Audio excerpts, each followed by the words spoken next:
We have, for the last few weeks, been talking about suffering.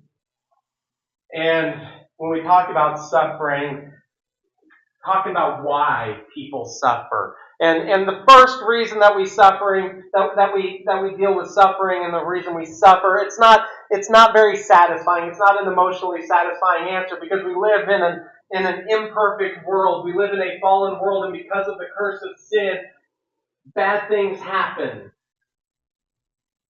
People get sick.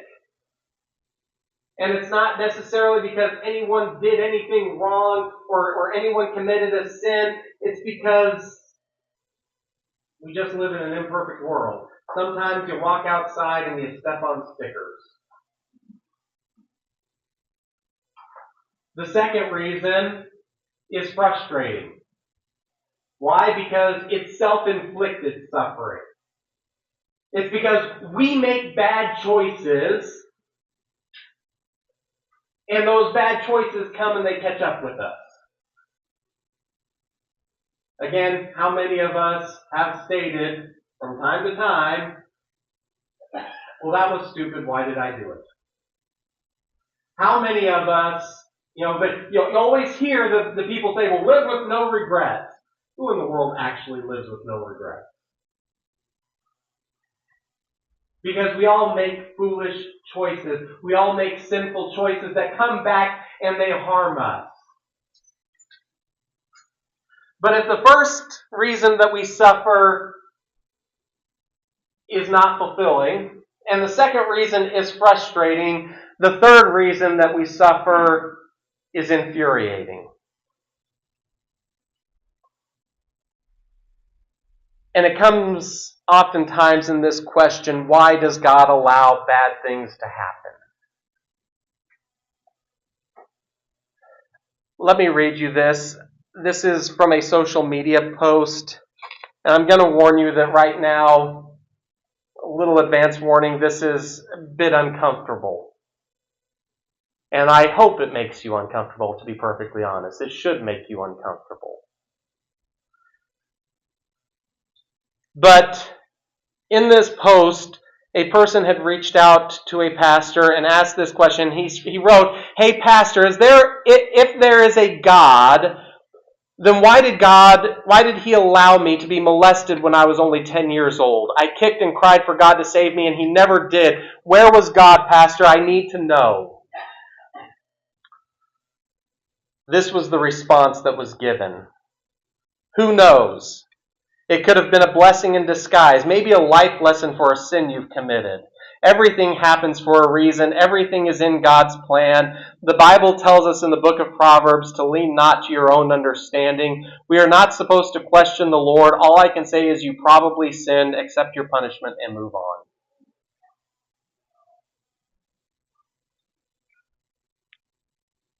That is quite possibly the worst answer of why that could ever possibly be given. And I want you to understand, when we talk about suffering, yes, we can cause our own suffering. Yes, we live in a fallen world in which bad things happen. But suffering can occur because of the actions of others, whether by accident or by intention. Other people can hurt you. And I think that probably in this group that I'm speaking to this morning, most of you have figured that one out. And sometimes it is an accident. Sometimes someone just makes a mistake and they do something that hurts you. Sometimes someone is just cruel and evil and acting with evil. But the simple reality is we live in an interconnected world. And what that means is the actions that one person takes impact other people. Choices and decisions that you make impact other people. We were created with a free will. And let's be honest, I like my free will. I like, when I get to choose and pick and choose what I want to do, and when I get to pick what is in my interests, but when someone else uses their free will in a way in which I don't like, then all of a sudden free will becomes a big problem.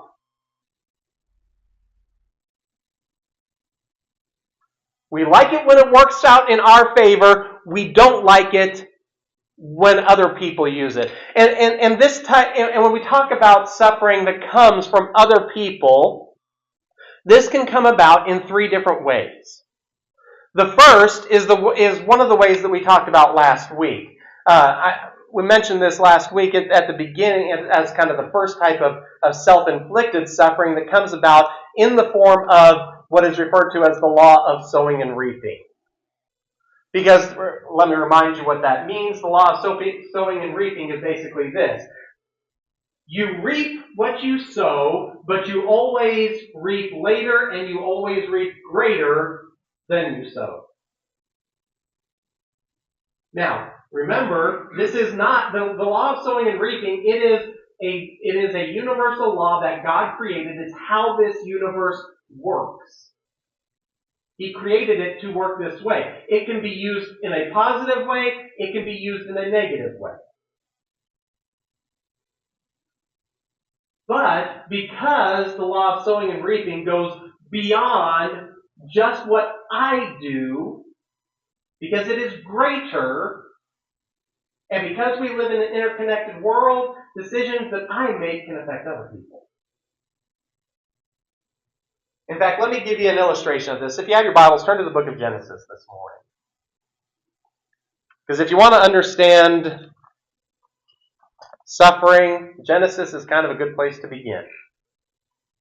Because this is where it all begins. In Genesis chapter 37, and verse number 3, we read this. Now Israel loved Joseph more than his other sons, because Joseph was a son born to him in his old age. And he made a robe of many colors for him. And when his brothers saw that their father loved him more than all his brothers, they hated him and could not bring themselves to speak peaceably to him. So right here, we have a story, and this is probably quite familiar to most of you, if not all of you. The story of Joseph and the coat of many colors. Israel, or Jacob as he's otherwise known, he had two wives. He had the wife that he got tricked into marrying, and he had the wife that he actually wanted to marry. With the wife that he got tricked into marrying, he had 10 sons. With the wife that he wanted to marry, he had 2 sons. And the oldest of those 2 sons was Joseph. Joseph was the chosen primary heir to Jacob.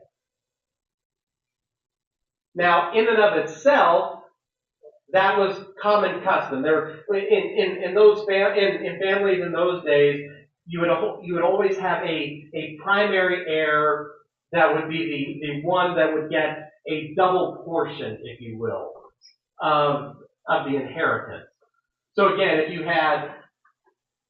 have 2 sons, for instance, 2 kids, your primary heir would get 2/3 of the inheritance, and the secondary heir would get 1/3. So wait, you have 2, why not split 50-50? Because that's the way they did it. That was their custom. Joseph became the primary heir. But not because he was the oldest, generally it was the oldest, but it was because Jacob was biased.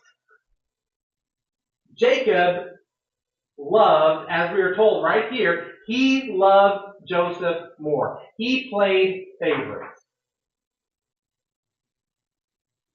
In this regard, Joseph was actually a pretty bad father. It wasn't that Joseph was the primary heir. This is not why the brothers disliked him. It was because Joseph was the obvious favorite. And Jacob made no secret about that. The coat of many colors here, this is the context of this, to understand this. In that time, to dye cloth was very, very, very expensive. And when he gave him this coat that was interwoven with multiple colors, that means that Jacob spent a whole lot of money on that. Jacob went to the best possible tailor to get the best possible material to make this coat for Joseph. And for the other boys, he went to the clearance rack at Walmart.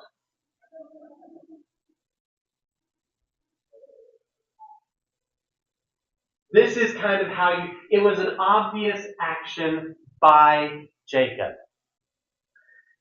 And notice what we are told here. The brothers were fully aware of it. They were fully aware of the favoritism. Now, notice what we are not told here. Joseph didn't do anything. This whole situation was created by Jacob. Jacob was the one who was doing harm. He was doing harm to his 10 older sons. He was hurting them. You could say that he was unwitting about it. I don't know. We're not told one way or the other. But regardless, he was hurting his 10 sons. But their hatred, their anger was not directed towards the one who was hurting them. Their anger is directed towards the one who is the favorite. This is the law of sowing and reaping. Jacob's favoritism hurts his sons. So Jacob's sin impacts his children, which creates bitterness, division, and hatred in them, which comes back and hurts Joseph. You see how the law of sowing and reaping works? How it impacts beyond just us? This is the reality. And some of you understand this probably in a very personal way, because your parents maybe did things that hurt you. Maybe not intentionally. Maybe mom and dad just made bad choices. But those choices created hurt and pain in your life, created dysfunction in your life. Because that's how it works. So what do we do about this? What do we do in regards to this? We think beyond ourselves first and foremost.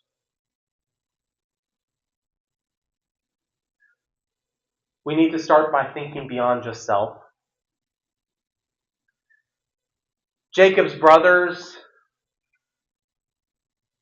they internalized the pain. They focused on my pain. This is what creates the bitterness.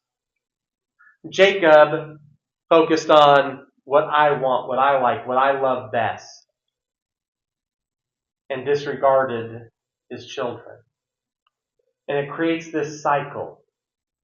If just one of them, if Jacob had just stopped and said, okay, I need to stop thinking about my preferences and I need to think about all my kids, completely different story. If the 10 older brothers, if they had said, you know what, we need to stop thinking about how much this hurts us and we need to address it differently, different story.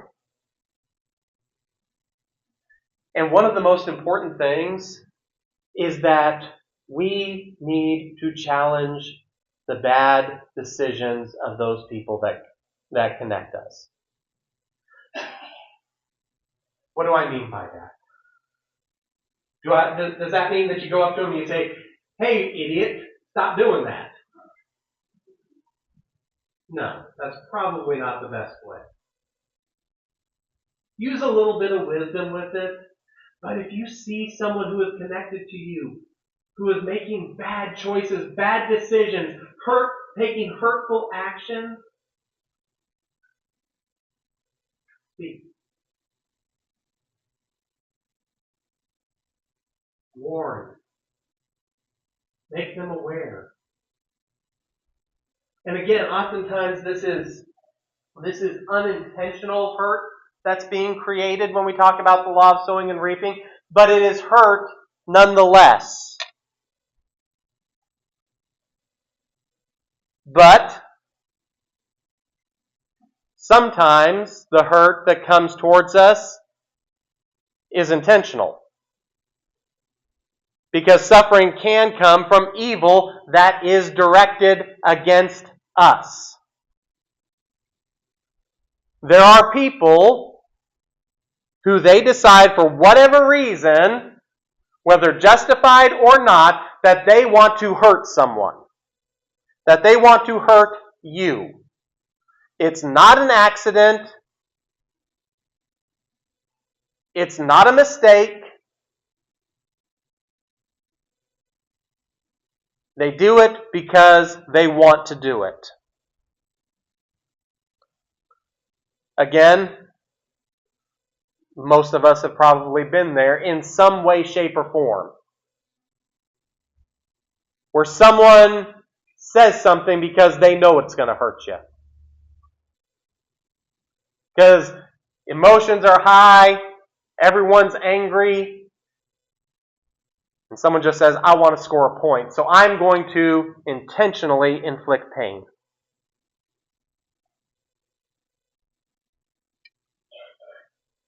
This again is seen in the story with Joseph and his brothers.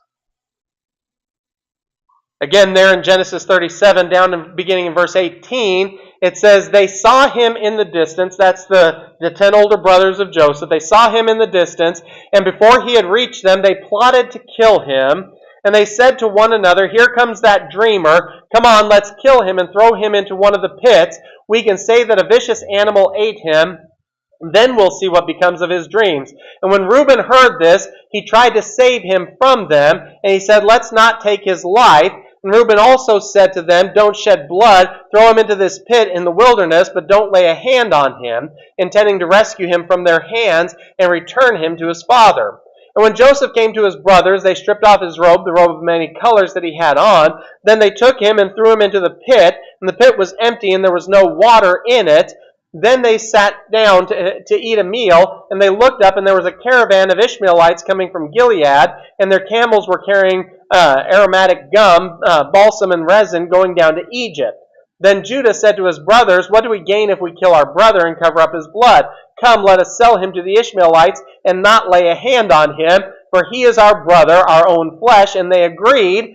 And when the Midianite traders passed by, his brothers pulled Joseph out of the pit and sold him for 20 pieces of silver to the Ishmaelites, who took Joseph to Egypt.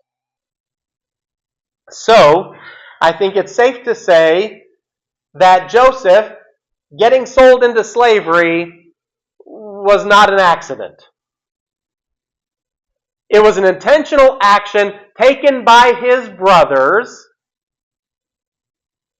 Now, by the way, again, all of this stems from Jacob's favoritism. But this is intentional.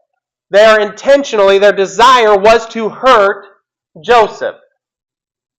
Initially to kill him, but then they decide to sell him into slavery.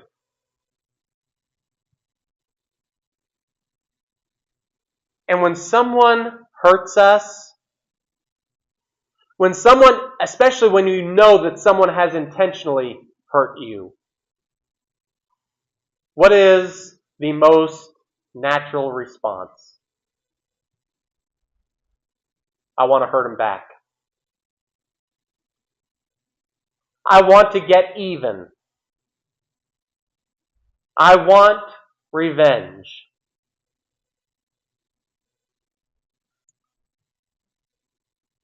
That is our natural inclination. That is our natural instinct.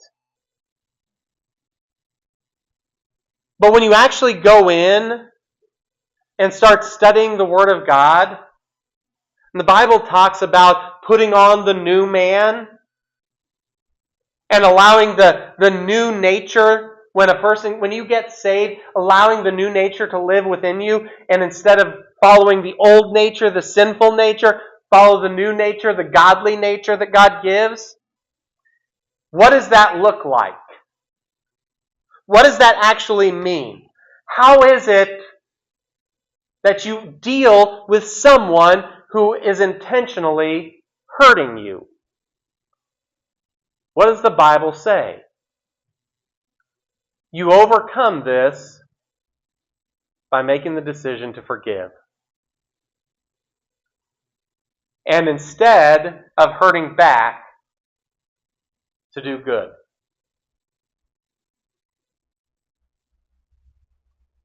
You forgive and choose good instead of hurt. Let me give you a great example of this.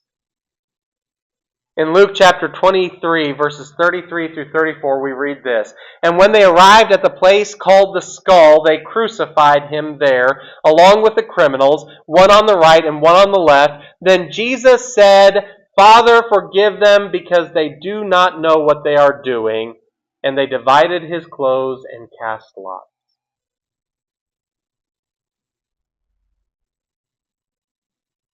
Jesus, as he was being crucified. One of the 6 times that is recorded of him speaking was him praying for forgiveness for the people who put him on the cross.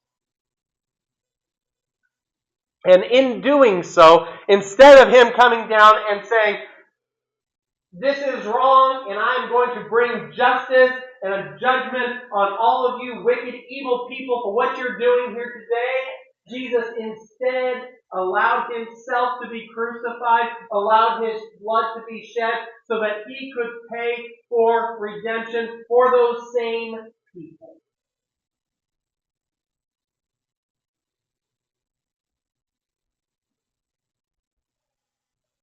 That is the picture of forgiveness and doing good in the face of those people who would do us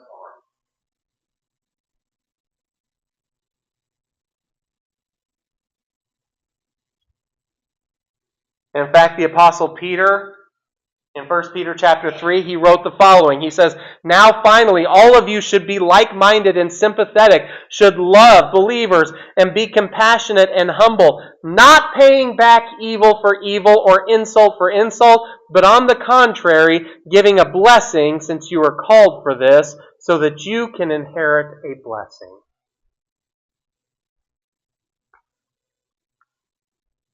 Peter, who, let's be honest, as Jesus was dying on the Calvary's cross, Peter was out crying for himself because he had just denied Jesus 3 times. Peter had hurt Christ. Peter knew that he had hurt Christ. Peter knew that he had made the decision to hurt Christ. But examining the life of Christ and the call of what we as believers should be, he calls us to be like-minded and sympathetic and compassionate and humble. Because here's the reality. Someone in your life has hurt you. 100%, someone in your life has hurt you. And quite possibly, even probably, has done it intentionally.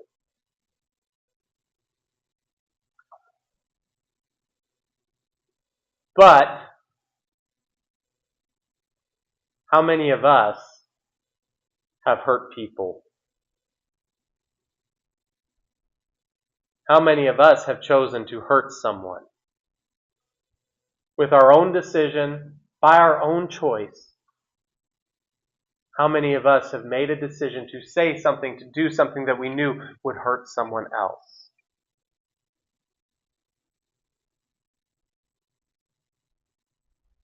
I dare say everyone in this room today.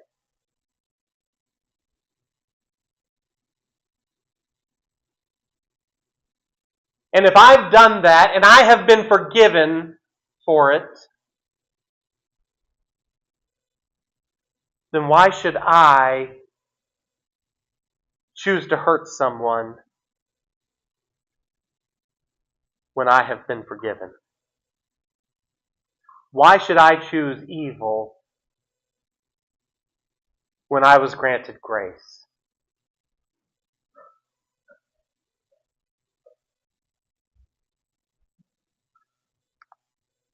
That's how you deal with someone who is trying to harm you with intentional pain. And that brings us to the third type of suffering. The third type of suffering that can happen, and this one is primarily for the believer. By primarily, I mean exclusively. We can suffer because of persecution. What is persecution? Persecution, very simply, is someone trying to hurt you because of Jesus Christ. Again, there in 1 Peter 3, Peter goes on. He's talking about suffering. He's talking about hurting and how we respond to that. And you go down to verse number 13, and Peter says this. He says, "And who will harm you if you are deeply committed to what is good? But even if you should suffer for righteousness," because we live in a wicked world, in a wicked fallen world, a world that hates light, Jesus says. He says, if you should suffer for righteousness, you are blessed. Jesus said that in the Sermon on the Mount. He says, do not fear what they fear or be disturbed, but honor the Messiah as Lord in your hearts. Always be ready to give a defense to anyone who asks you for the reason for the hope that is in you. However, do this with gentleness and respect, keeping your conscience clear, so that when you are accused, those who denounce your Christian life will be put to shame. For it is better to suffer for doing good, if that should be God's will, than for doing evil.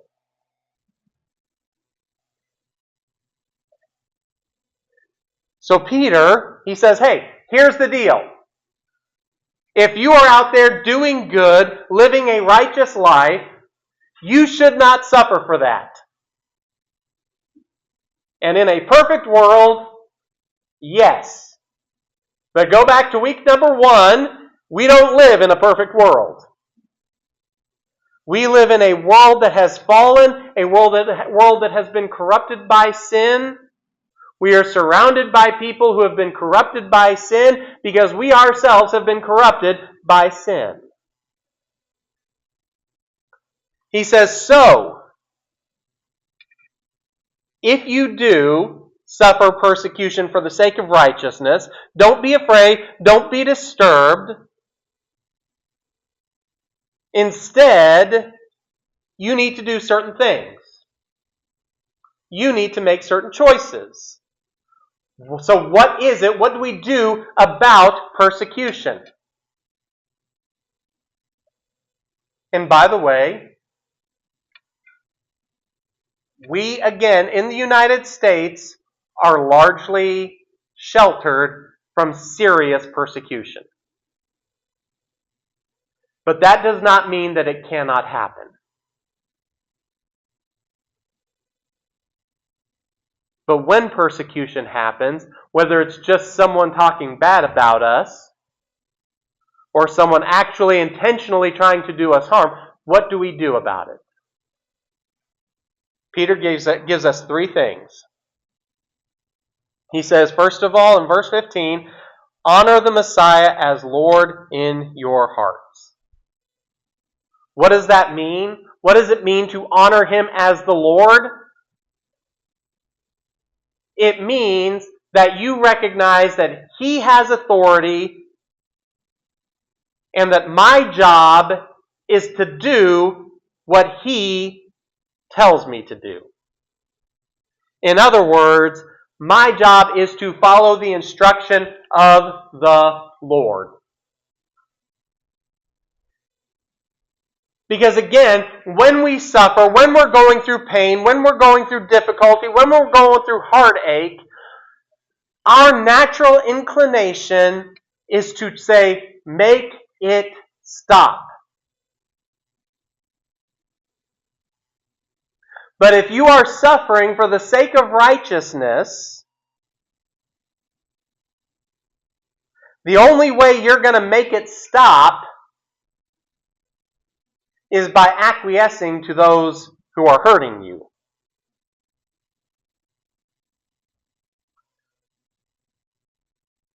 But Peter says, no. You don't acquiesce. You follow the Lord. You honor the Lord. You honor the Messiah as Lord in your heart. And notice how he concludes. It is better to suffer for doing what is good, if that's God's will, than for doing evil.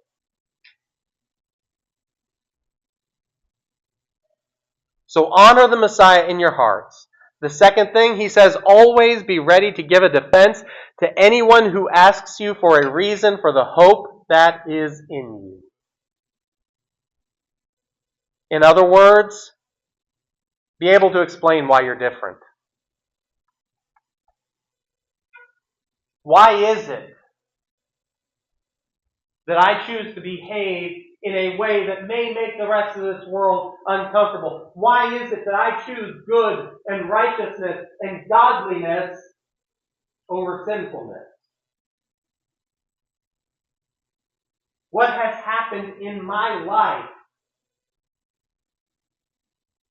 that has taken me from that lost person,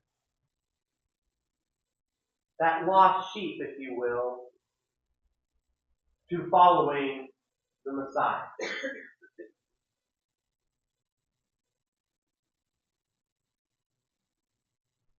What's changed?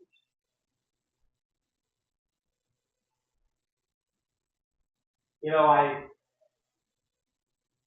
watched a lady give a testimony. She is Iranian. She is no longer in Iran. She's in the United States now. But she was arrested because she became a Christian. She was being tortured. She was told, reject Jesus, refute him, and embrace Islam, and we'll let you go. She chose to follow the instruction of the Lord. She made the Messiah Lord in her heart. She refused, and she was asked by her torturer, why? Why is it that you would rather suffer when all you have to do is make it stop is to reject Jesus? You know what she did? She told him about Jesus.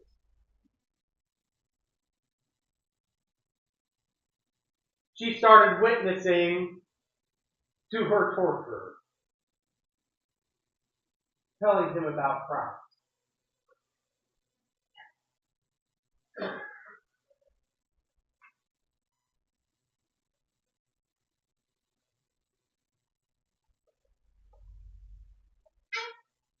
Peter says in verse 16, however, do this with gentleness and respect, keeping your conscience clear, so that when you are accused, those who denounce your Christian life will be put to shame. You choose to be kind. You choose to be respectful in the face of those people who are hurting you for your faith. Instead of accusing them, instead of attacking them, you stand, you follow the Lord, you give them the reason for the hope that lies within you, and you don't follow that up by saying, and now God's going to get you. So you do it with kindness, with respect. And if you knew Jesus Christ, you would understand exactly what I'm talking about. That Iranian woman won her torture to Christ.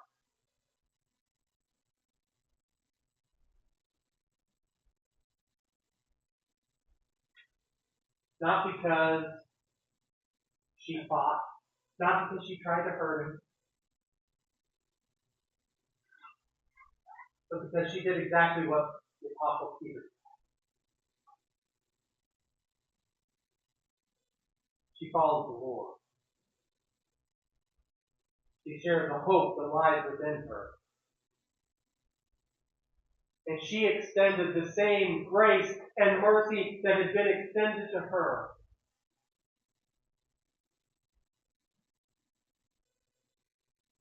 She introduced the man who tortured her to Jesus Christ.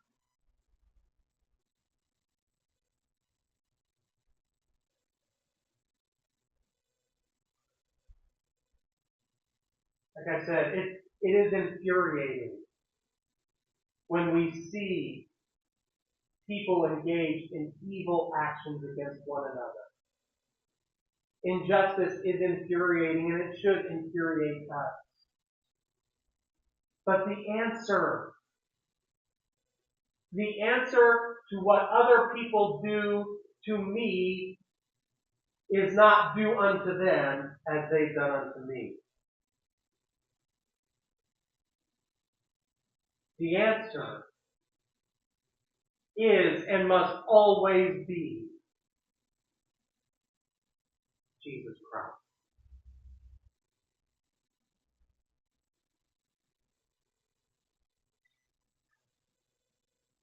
Because in the end, the evil actions that people take, the hurt that people do and commit on other people, it all stems from sin. And the answer to sin is the Savior.